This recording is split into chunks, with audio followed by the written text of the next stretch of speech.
Hello, my name is Tiffany and welcome back to my channel.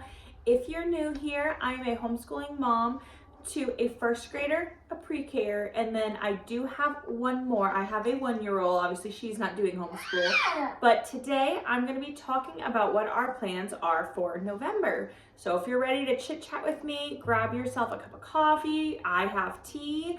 And let's get started. Okay, so to start off with, we are going to be using the Gentle and Classical Press Autumn unit. We are very excited for this. We actually did kind of start it because we are, a little bit into November now, so this is going to be a little late, but this is what we are using. We are using this during our morning time specifically, actually. We're very, very excited. So the 3 main books that we are going to be using with it, that is the core books for it, is Pilgrim Stories,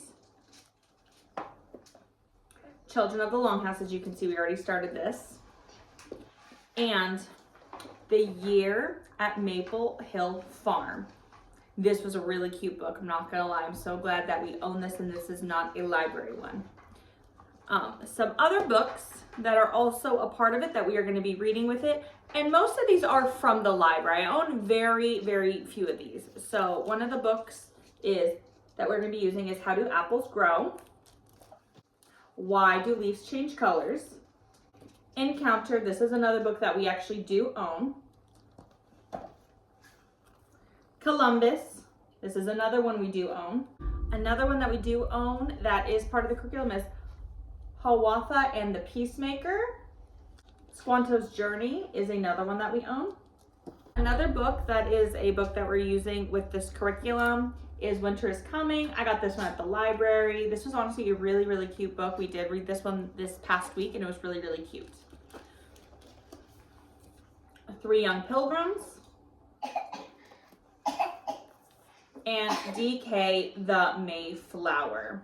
So these are all books that are like required readings, or like at least the core books in this curriculum. There are more books. I think there are like 4 more books. I'm just waiting on my library to have them because I do have them, so I'm just waiting in line, and luckily that's towards like week 3 and 4, so I shouldn't need it for hopefully another couple more weeks, but we'll see. I'm hoping to get those. If not, then I'm gonna have to find some replacements for them, but as of right now I should be able to get them. And then next we are going to be using Core Knowledge, Exploring and Moving to America. This is actually part of my daughter's history curriculum. It just actually happened to fall in line with the month of November of us, with Thanksgiving and everything. So it was kind of perfect that we were able to do this unit along with our autumn unit because they cover the exact same topics. So this is a free curriculum, mind you. So I printed this off and bound it myself. This is completely free online. They have grades pre-K through 8th grade. It's a full curriculum that is free, and it's honestly an amazing program. So if you are looking or you're on a budget, check this curriculum out. It's really good. It's really inclusive. It is very thorough, and we really like it. So we'll be doing this, and along with it, we will be notebooking, and my daughter will be drawing pictures with it. And some books to go along with that we are going to be reading is History Smasher. So I got Christopher Columbus and then the Mayflower one. So we're going to be reading these 2 books. We started this one. I think we're a chapter and a half in so far. So we're going to read this one as well as the Mayflower one once we are done with that one. Then we are also going to be step into reading Christopher Columbus, Explorer and Colonist. You Wouldn't Want to Sail with Christopher Columbus. A picture book of Christopher Columbus. The DK Discovery, Christopher Columbus. We will also be reading The Discovery of the Americas. This goes over, Native Americans and Christopher Columbus. I think it stops at the Mayflower, if I remember correctly. I think it does. But we're going to be reading this one as well as You Wouldn't Want to Sail on the Mayflower. So those are the books that we're going to be using for like history and our kind of morning time, but mainly our history.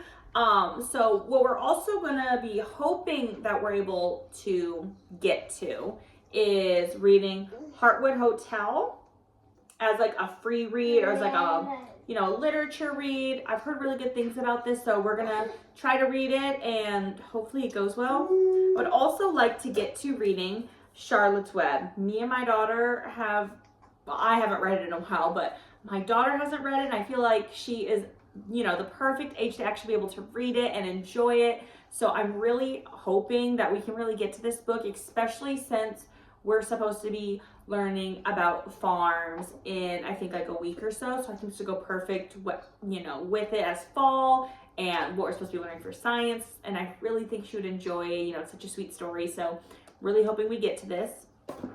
And then with that, obviously, we are going to be using her reading journal with it. She'll be narrating back to me, and I will write down her narration because she's only in first grade, and then she'll draw a picture to go with it. So that's how we're kind of keeping track and having her remember what we read. So we do this. And if I feel like adding more hands-on stuff, I'm honestly going to be bringing in the Little School of Smith Adventures to the New World. We did 2 of the units from here last year. We really enjoyed it. And so if I need some ideas or hands-on stuff, I'm going to pull this unit out and I'm just going to pick and kind of choose the activities.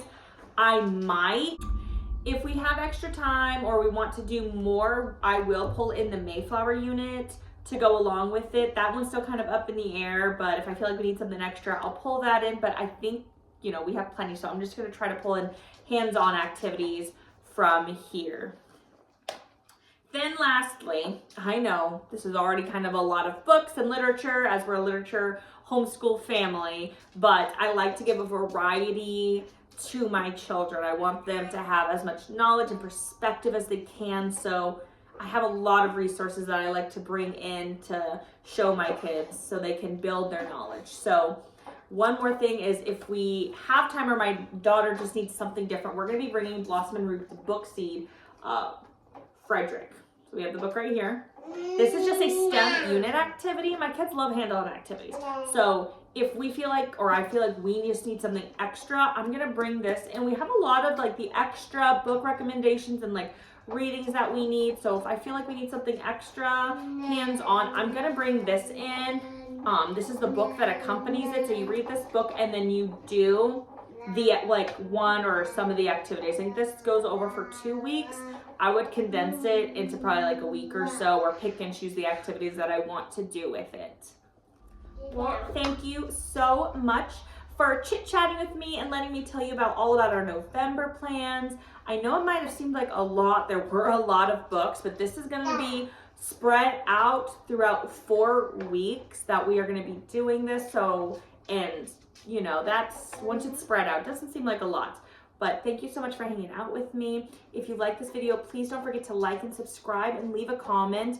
If you want to flip through of anything, a more walkthrough of anything, please just let me know. I have no problem showing any of that stuff and going into detail. And I really hope that you have a great afternoon and you have a great evening if that's where you're at. Thank you and have a good day. Bye.